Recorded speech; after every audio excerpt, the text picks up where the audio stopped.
Emotions suck and are stupid. I've been thinking about this topic a lot, the topic of emotions, and it seems like no matter how much I think about it, or no matter what angle I look at it, or no matter how much I don't want to accept the conclusion, what I view as the logical conclusion, it's like there's nothing I can do to get around it. No matter what I think about or how I tackle the subject, I just end up with that same conclusion. Emotions suck and are stupid. And I don't know why. Well, I mean, I know why. I just know that I shouldn't have that conclusion because we're humans. You'll see this in a movie of like humans versus robots, and the robots say, "We are perfect," but the people say, "No, we're perfect because we have emotions and we can feel."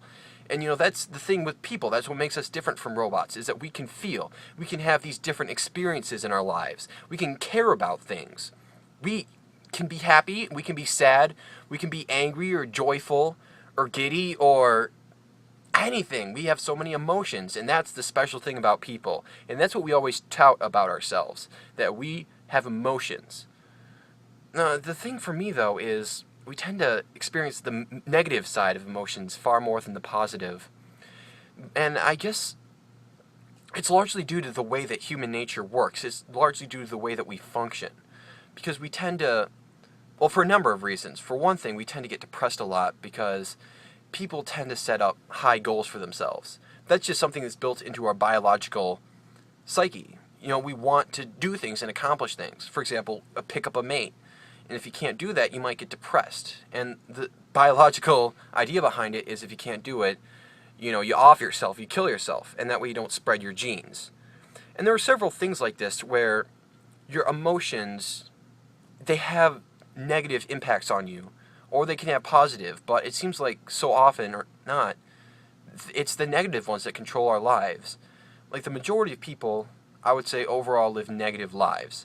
And it's not even counting people who are like in India or Africa or the poorest areas of China who like have nothing and they have no value in their lives at all. I'm talking about even people in the first world like America or Europe who have money, they can afford to eat every night, but like their lives are just lacking something. There's emptiness in their lives.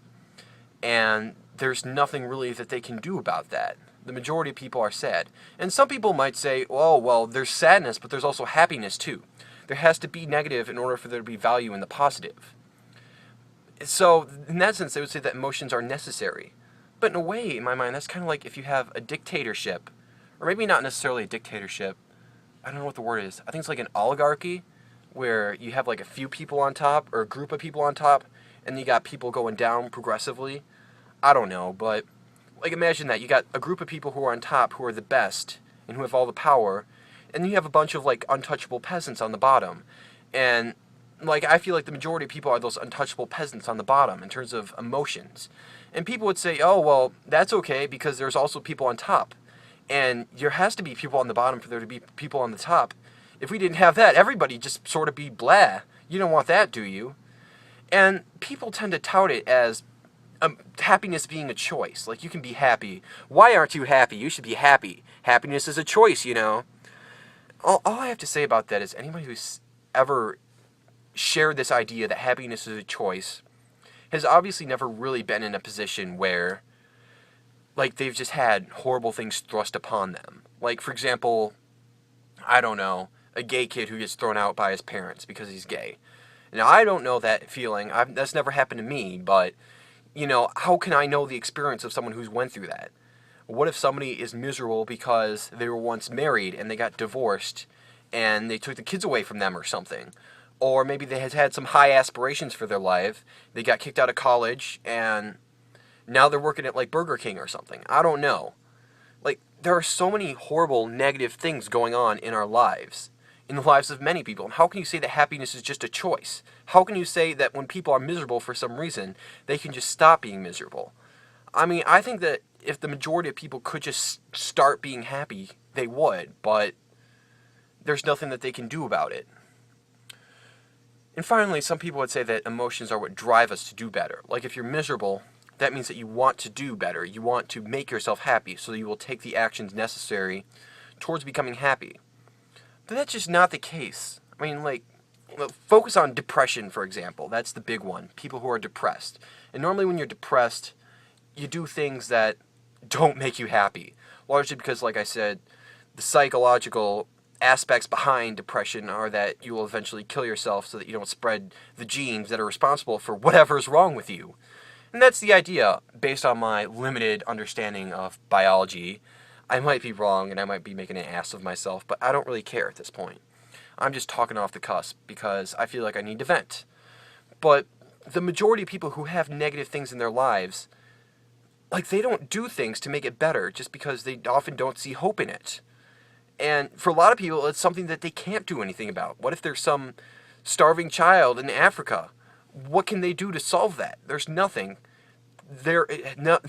Now they're just experiencing negative emotions all over. And there's nothing that they're ever going to do about that. They're probably just going to have negative emotions for the rest of their lives. Assuming that they make it to adolescence and they don't just starve to death or get raped to death or murdered or kidnapped by Coney or something until then. And then even if they do, they're going to get married because the culture pressures it. They're going to have like 30 kids. They're going to be working on a farm all day and it's all strenuous. And there's nothing that they can do about it. And they're going to be miserable for the rest of their lives. And even somebody who's living in like New York, who has some job that barely pays the rent and they pay for their food and they're not doing what they want. Maybe they're like a waitress or something. And I don't know, do you see what I'm getting at? I mean, people get caught in shit storms where horrible things happen to them and they have very little control over it. And the emotions just make it that much worse. Like, not only does your life suck, but you have to know that it sucks. And sure, when you get the happiness, it's good, but I don't see it as something that most people can get, at least in a long-lasting form. Some people will get it in small doses to a certain degree, but I don't see that as something that's...